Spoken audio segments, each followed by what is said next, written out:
Jesus of Nazareth, one of the most influential people in history, taught that the truly good life flows out of a close, intimate relationship with the creator of the universe. Yeah, Jesus believed this was the ultimate treasure of human existence, receiving God's love. And Jesus said, doing righteousness is our response by giving that love back out to others.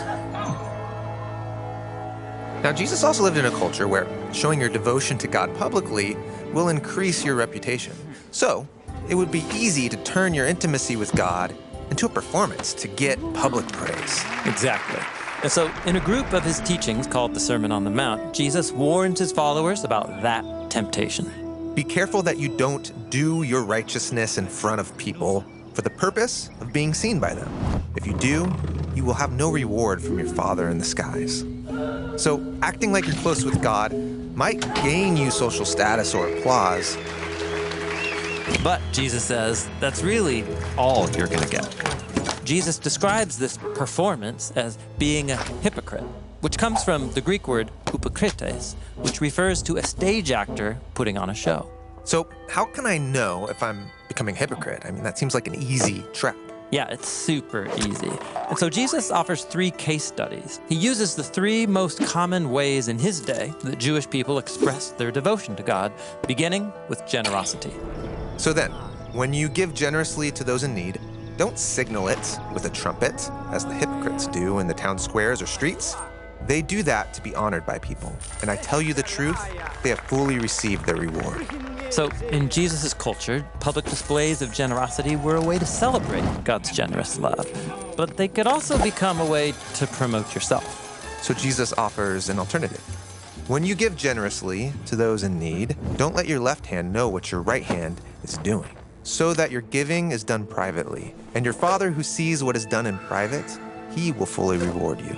So, one foolproof way to make sure your generosity is really done out of love is to do it in ways other people can't see.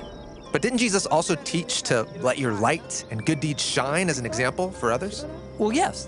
When you consider all of Jesus' teachings on generosity, we see he regularly called his followers to give generously because it displays the heartbeat of God's love. But be careful and self-critical, he says. If there's even a hint of inner hypocrisy, it's probably wise to do your giving in private. It would be easier if Jesus just gave one clear rule. Maybe, but what he's given us is wisdom, and that forces us to cultivate a closer relationship with God, trusting that he'll show us when to give in private or more publicly. He makes the same point in his second case study about prayer. And when you pray, don't be like the hypocrites who love to pray while standing where people gather or on street corners so that they can be seen by people. I tell you the truth, they have fully received their reward. In Jesus' culture, most Jewish people stopped whatever they were doing multiple times a day, and they prayed a traditional prayer from the Torah called the Shema. Jesus himself was known for his consistent devotion to prayer. But be careful, he says, because even your prayer habits can become a strategy for public praise. Right, I can imagine the temptation to conveniently find yourself on a busy street corner when prayer time comes. I mean, people will think I'm really devout. And if that's what you're after, congratulations. You will probably get people's admiration, but that's all. So Jesus suggests a different way.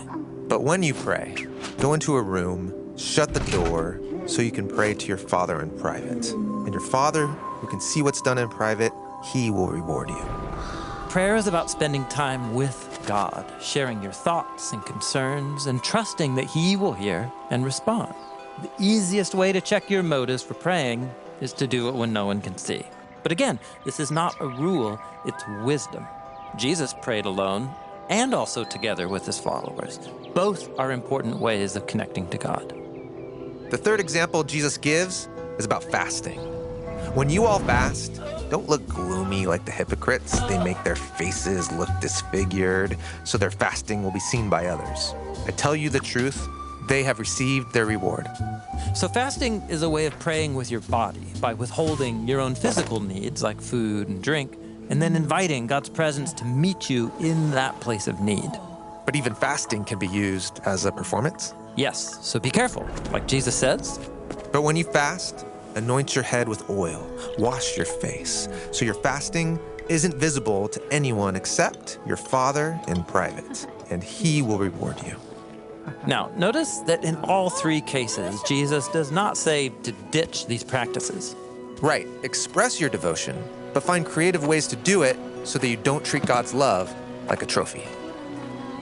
Jesus knows that his followers will be most effective in the world when they care the least about their social standing, because their ultimate goal is simply to know and be known by the God of generous love.